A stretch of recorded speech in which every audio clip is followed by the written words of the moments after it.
Here's a detailed breakdown, spoiler heavy, of Star Trek Section 31's ending and all the twists, what they mean, and how they connect to broader Trek lore. If you haven't seen the film, this will spoil practically everything. The setup before the twists. To understand the ending and twists, it helps to know the basics. Philippa Georgiou Michelle Yeoh, formerly Empress of the Terran Empire in the Mirror Universe, is living a more ambiguous, reformed existence in the Prime Universe. She's been recruited by Section 31, a secretive Starfleet Black Ops division. The main threat in the film is a doomsday weapon called the Godsend or Godsent that Georgiou once commissioned during her time as Emperor. It has no failsafe and is extremely powerful. The villain is San James Hiroyuki Liao, Georgiou's former competitor in the Mirror Universe, who was deeply wronged, scarred, enslaved, or put under punishment after failing his challenge to become Emperor. He has a vendetta.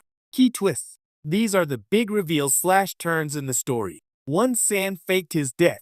Earlier, Georgiou believed San was dead, having poisoned himself in front of her long ago. But he survived and has been plotting in secret. Throughout the movie, we see flashbacks showing how Georgiou's rise to power involved betrayal, harsh tests, and cruelty. San's disfigurement/punishment is part of that past. 2. The Godsend's origin and Georgiou's responsibility. The weapon was originally Georgiou's creation, from her time ruling the Terran Empire, meant to eliminate threats to her rule. She ordered it destroyed, but it was smuggled away and eventually ends up in San's hands.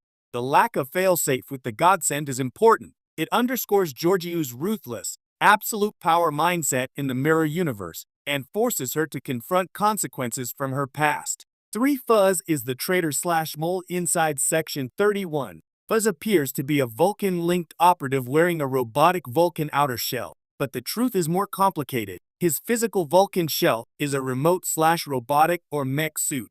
The real Fuzz is a microscopic lifeform and nanokin capable of infiltrating/hiding and controlling technology. He hates the Federation, believing the nanokin deserve more power/influence.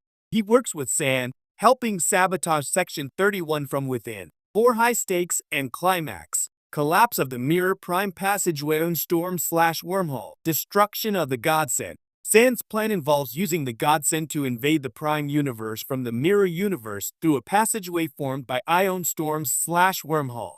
Section 31/Georgiou/Alok managed to prevent that. There is a battle. Georgiou confronts San, stabs him. He dies after a confession of love. The Godsend is destroyed or detonated. The passageway collapses. 5. The apparent death of Fuzz and the reveal of Wisp. Fuzz's robotic shell is destroyed. He is presumed dead after Garrett and Quasi set explosives and destroy his ship. But in the final epilogue, we meet Wisp, Fuzz's partner/wife, who appears in her own identical Vulcan robot suit. She believes Fuzz is still alive and that she might see him again. This suggests Fuzz isn't gone for good. 6. Georgiou's character evolution/redemption theme. Early flashbacks show her ruthless ascent, betrayals, the cruelty inherent in the Terran Empire ethos. But over the course of the film, her actions show that she has changed. She fights for the Prime Universe, works with good guys, makes personal sacrifices. The emotional confrontation with San is partly about holding her past accountable. She doesn't just beat him physically, but acknowledges what has happened, or tries to. 7. Teaser/setup for what's next. Controls reveal and future missions. There is a recurring mysterious voice/overseer known as Control. For most of the film, this is a disembodied voice, sort of the handler/higher authority over Section 31. In the final scene, after the battle is over and the team celebrates, the face of Control is revealed. Jamie Lee Curtis appears as Control via hologram. She instructs them or gives new orders that the team remains operational. This suggests more missions ahead. 8. Rachel Garrett's arc. Rachel Garrett, initially uneasy with Section 31's morally ambiguous work, grows more comfortable, proves herself in the mission, and is promoted to lieutenant commander within Section 31. Her journey is partially about reconciling her Starfleet ideals with the messy realities of what must be done under certain threats. How the ending plays out.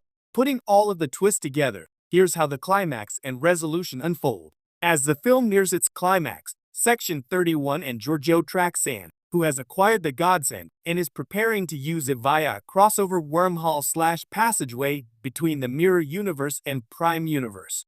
Fuzz's betrayal caused chaos within Section 31, sabotage, deaths, notably Zeph, loss of trust, etc.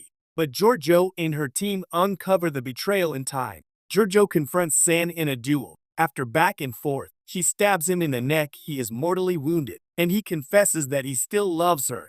Georgiou mourns what their past was, but she has to stop him.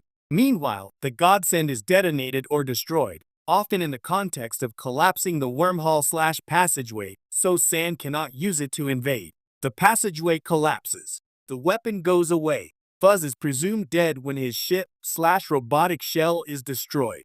Garrett and Quasi survive close calls. In the epilogue, weeks later, the team is assembled in Georgiou's nightclub space, the Baram. They're congratulating themselves in secret, of course, over their success. Control appears via hologram Jamie Lee Curtis. Garrett is promoted. Wisp is introduced. Georgiou is offered a more permanent status in Section 31. Interpretations and thematic meaning. Beyond this plot point and that twist, here are some themes and implications. Redemption versus past sins. Georgiou is forced to reckon with past cruelties, making Godsend, her tyrannical rule, betrayals. Her journey suggests that even someone with a brutal past can change and act in service of a greater good, but the legacy of one's actions remains. Moral ambiguity of Section 31. The film leans into the idea that sometimes extreme threats force morally questionable choices. The watchers are asked, are Georgiou's crimes forgiven? Is the destruction of the Godsend enough? What about obligations to accountability, identity, and betrayal? Fuzz's twist as a mole, his hidden nature, microscopic nanokin controlling technological shells, and San's betrayal and hidden survival all play into themes of hidden identities, deceit, suffering, and suppressed vengeance. Power and responsibility. Those who have power, Georgiou, San, bear responsibility for what they create and how they wield power over others. Also, control over catastrophic weapons is shown as dangerous, especially when made without constraints. Hope for the future and continuation. The control reveal, promotions, and introduction of Wisp suggest that this story isn't closed. There are further missions, potentially more conflicts, and unresolved personal arcs, for example, Fuzz survival. Twists explained in context of Star Trek lore. The Mirror Universe origins and Georgiou's past are consistent with Star Trek Discovery, where Georgiou from the Mirror Universe enters the Prime Universe. The events here build on that continuity. The weapon Godsend echoes earlier Trek Doomsday devices, for example Genesis device, etc., but its connection to Georgiou's reign gives it extra weight. Rachel Garrett's role is interesting in light of TNG lore. There is a Captain Rachel Garrett who commanded the Enterprise C in yesterday's Enterprise. Her presence in Section 31 here adds more backstory/setup for that future destiny. What remains unresolved/open questions. Even after the ending, several things are left ambiguous. Is Fuzz really dead? The reveal of Wisp suggests maybe not.